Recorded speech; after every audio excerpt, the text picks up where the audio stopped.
Si Kasongo alitupea visa ya kuja hapa, na yeye pia atakufa, ataenda huko, atakaa kwa shetani. We don't care.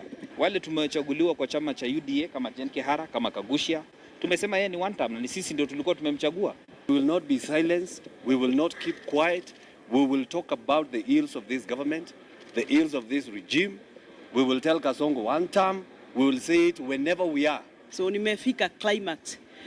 Kwa hivyo mtu akifikiria ataninyamazisha ajue amesahau. Tena niambie President Ruto, with Ishongwa as your friend, you don't need any other enemy. With Ishongwa around you, you need no other enemy. Rais haina shida, wewe arrest, wewe panga vile unapanga, siku ya kiyama ni 2027 na wewe utakuwa rais wa term moja. Hello everyone, welcome to the Sharpener Show. Welcome to the Sharpener Show. Welcome to the Sharpener Show.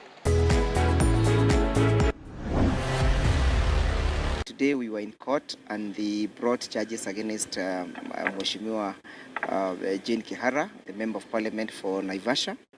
The charges was those of incitement, that she incited and stated that on the 7th, Saba Saba day, the state, through its operators, which were mentioned in the charge sheet, namely the National Youth Service, was used, or their facilities in terms of transport, buses were used to transport goons who have been causing mayhem and chaos and causing destruction to people's properties. And that the statement might not have been taken in kind by Mr. William Ruto. Those are the reasons that are the basis upon which she was charged. But we have nevertheless objected to the charges, and the magistrate has taken in our submissions, and we will be coming back on the 29th of July for a ruling. We also want to thank the parties who have been with us, His Excellency Kalonzo Musyoka, His Excellency Rigathi Gachagua, Her Excellency Martha Karua, Justin Muturi, for the support that you've been giving to us through these processes. With me, I'm with members of Parliament. We've also been very supportive to our processes. Some were with us late in the night, and others are with us today. The DPP has absolutely abused his powers with his office, the office of the DPP, and that is why today, if you look at the way they are handling this thing in a very clandestine manner and lackluster manner in the court, you realize it's like they're doing it as a joke. It's just some kind of a play that they are having. And of course, we understand what the decision that has been made is that all the people who are critical of the government decisions are going to be taken on, and charged so that they can be kept busy. And so one of the things you are likely to see, and we know and believe that is what they are doing, is to try and charge all the members of Parliament who are affiliated to Rigathi Gachagua and the two opposition, so that we can be kept busy with court processes, and so that we are not critical and we are not talking on behalf and for Kenyans. And I want to say that is something that has we know very well, and it is not something that is going to work. The more intimidated we are, or the more the intimidators, the more stronger we become. We are going to stand for Kenyans, we are going to start with Kenyans, and we are not going to allow any one of us to be intimidated to the point where they are going to be silenced. So if they are looking for silence, that is not one thing that they are going to get from us. We are going to follow the law in whatever we are doing and ensure that whatever we are pushing for, the rights of every Kenyan, we are pushing for corruption to cease in this country. We are definitely pushing for government to respect human rights. That is not something that we are about to back down on. We will do it more and more, and we will keep very strong. Has never been arrested before. She was arrested yesterday. And I want to tell the people of Kenya, the people of Naivasha, and those who believe in one term, now the fear is gone. You know what she was afraid, how they look like, the cells, the fear is gone. So that means we will continue with fighting for our people. I know the members of Parliament from Mount Kenya, those who did a press briefing the other day, purporting to speak on behalf of the people of Mount Kenya, are the one who gave a green light And I believe even for us, they will come for us. And we are ready. But I want to remind them that we will not be silenced. We will not keep quiet. We will talk about the ills of this government, the ills of this regime. We will tell Kasongo one time.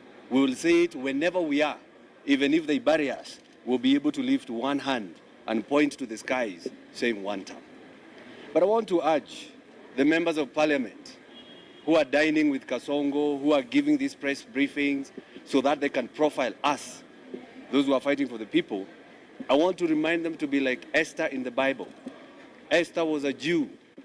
When Esther heard the king and the people around the king have said, kill all the Jews, Esther remembered she is a Jew and went to the king and told the king, if you kill all the Jews, I'm your wife, I'll be killed too.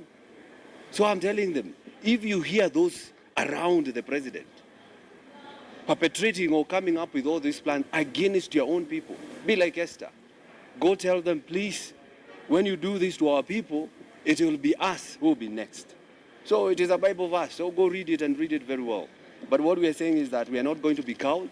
We'll go on with our meetings. We will go on within Mount Kenya and out Mount Kenya so that we can tell our people this government that we voted for is the one that has decided to crucify the honorable members and those people who believe in liberating this nation. And you can see the pattern. Started with Koimbori. Now we are in Jane Kihara. We have gone to Mukunji. And we are ready even for us. They will come. But what we are saying, and we are telling the judiciary, please follow the rule of law. Do not be intimidated. Because they came for Gen Zs, we did nothing because we are not Gen Zs. They have come now for the leaders.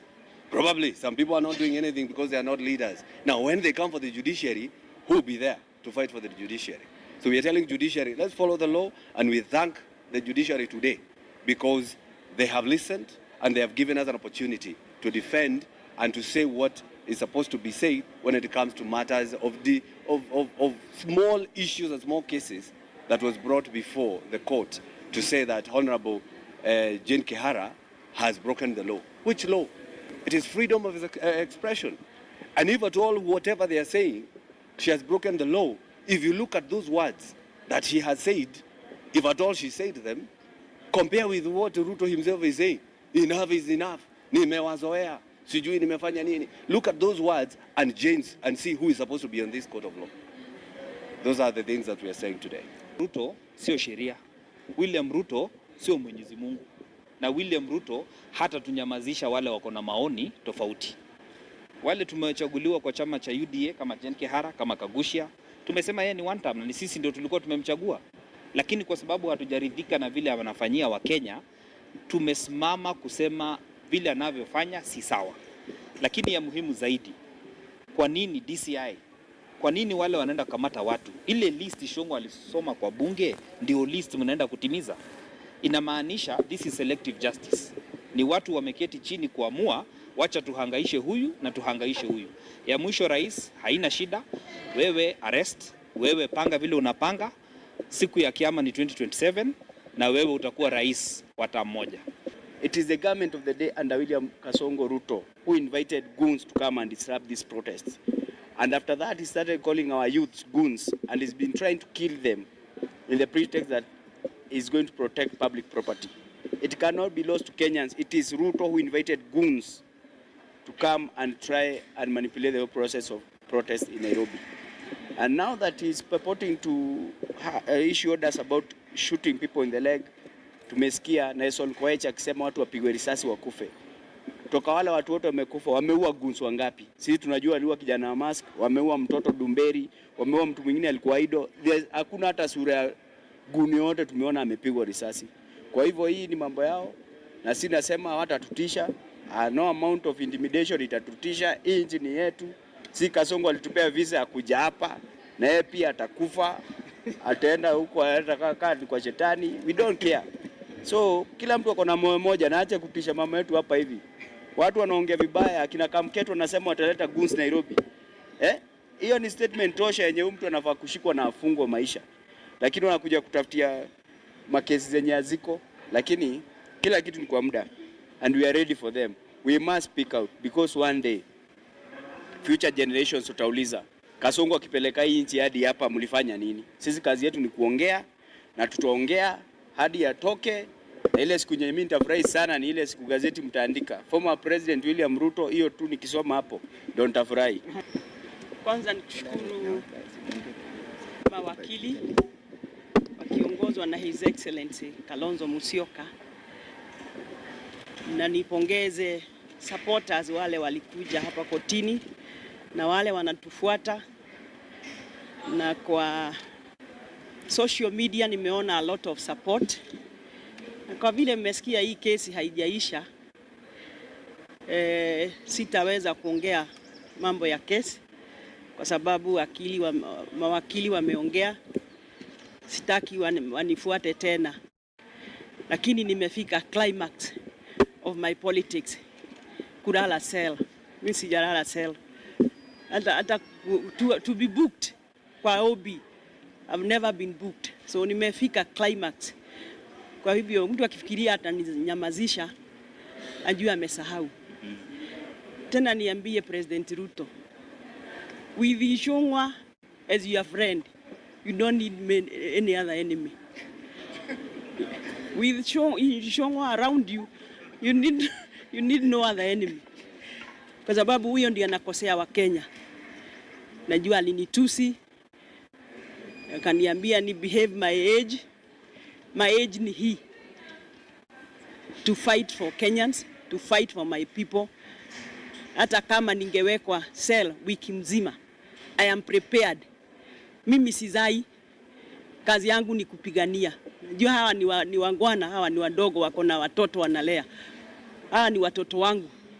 If it means kukaa cell na sisi tupate haki yetu, hiyo ndivyo. Lakini mambo ya case ni shukuru the battery of lawyers who came.